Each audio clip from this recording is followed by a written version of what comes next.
So one of the things, when you look at the kind of change that you're trying to do in the way you are explaining things, right from a social enterprise which starts to change this, uh, the underground movement, the groundswell for it, okay, is going to take a lot more time, right? And do you believe that parents uh, are ready to kind of do this change that you're talking about?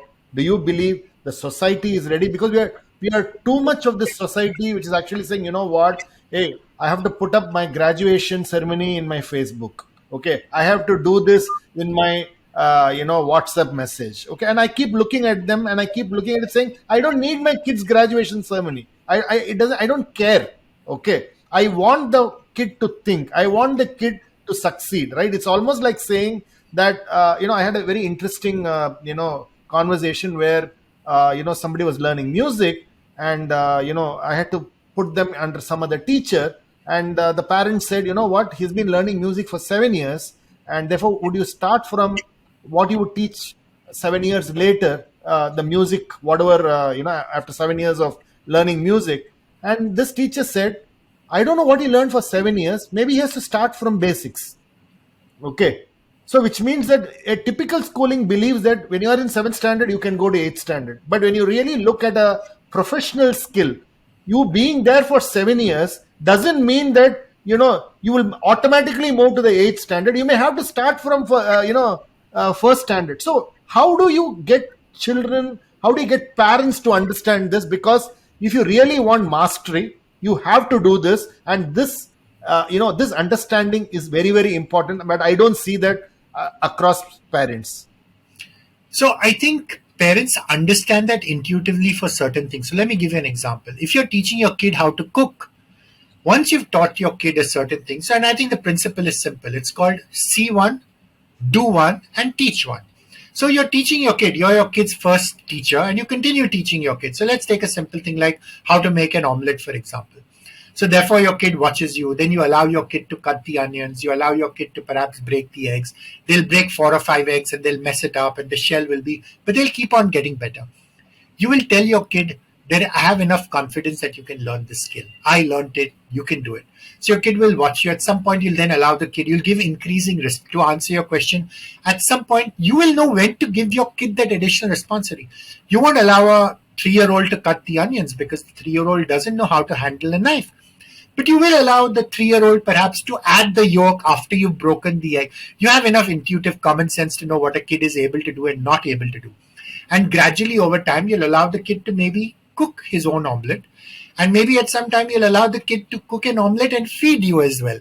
And if that's not good, that's instant feedback. Hey, you put too much salt, or that wasn't good enough, or whatever else it is. Use that as a metaphor. How is that any different? You taught your kid how to cook an omelette. You're teaching your kid all these skills all the time. Some of these skills your kid picked up just by himself, just by watching you. Not you didn't even consciously need to teach your kid how to walk, for example. But that's the point. Once you take that approach, that all kids are wired to learn because that's what they need to do in order to survive, then a lot of these things fall into place. Then your kid doesn't need a certificate, was able to cook an omelette. The very fact that you ate an omelette your kid cooked and you're allowing your kid to continue cooking omelettes for you means that's a skill he's already mastered. It's an informal skill. You've not given a certificate. But that's where some of these things are happening automatically, even online. A lot of workers are understanding the importance of micro certification, what are called badges. I don't know whether you were ever a Boy Scout, for example, but you would get badges for everything. You would break down whatever the scout needed to learn in, let's say, 30 skills: how to tie a knot, how to swim, how to set up a tent, how to set up a campfire, and he didn't have to learn everything at one time. And there were young kids who learned 6 things at one time and got 6 badges. And there were some kids who never got even one badge, and that was fine. I think that is a much more replicable model. So I think you need to keep on reminding parents these are real life things. This is what actually happens. And knowledge and learning is never linear. It's not like 7th standard, then 8th standard, then 9th standard. That's a completely broken system. It's random. It goes all over the place. You need to be able to give parents, like you keep on saying, the courage and the confidence that their kids will turn out all right. in spite of going to school. I'm using that word very deliberately. Most of us turned out all right in spite of going to school. Schooling taught us so many bad habits, it's not even funny. And now we had to unlearn a lot of these bad habits, and some of us have been fortunate and we've been able to do that. And then hopefully we've been able to learn some of these good habits. But honestly, the principles aren't complicated, they aren't difficult. It's very simple. You put your student first, and if everything is student directed and student centered, a lot of the things I'm describing, respect for the student, allowing the student to lead. And you know what? He may just want to read a paragraph, and that's fine. And then he may want to do something else. Let him. It's far better that he does stuff which he enjoys, finds interesting, is engaged with, rather than forcing her to do things which she doesn't want to do. Because that's a gap. People talk about, but bacha discipline kahan se seekhega? You're fooling yourself.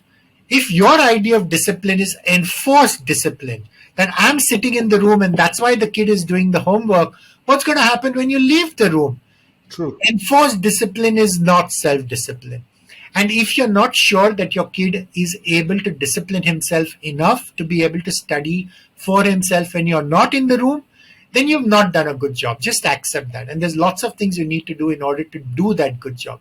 Parents take so much pride in being taskmasters. Say, I make sure I sit with my kid and he does his exam. What lesson are you sending your kid? Within your absence, that homework is not going to get done? I think, that's completely wrong. So I think a lot of us need to introspect a little bit and allow our kids. And, what mistakes are they going to make? And allow them to make the mistakes when they're young and allow them to suffer the consequences. Don't let him do his homework today. The world's not going to end. He'll get punished in school. He'll get punished 2 times. He'll get punished 3 times. The 4th time, tube light chamkega. Are yaar, if I don't do my homework, I'm going to get punished. I'm going to look like an idiot and I'm not going to be able to play whatever else the consequences are. And he'll automatically learn for himself. But allow him to learn for himself. That's all I'm saying.